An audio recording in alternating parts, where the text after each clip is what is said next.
your country, but the whole commission. But while we're talking about Zimbabwe, what's your response?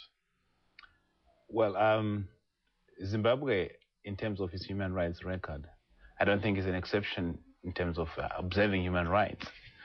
You have countries like the United States, who have been on the Human Rights Commission for a long time.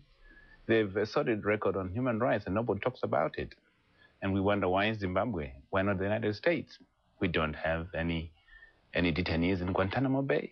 Why is that not an issue in terms of human rights?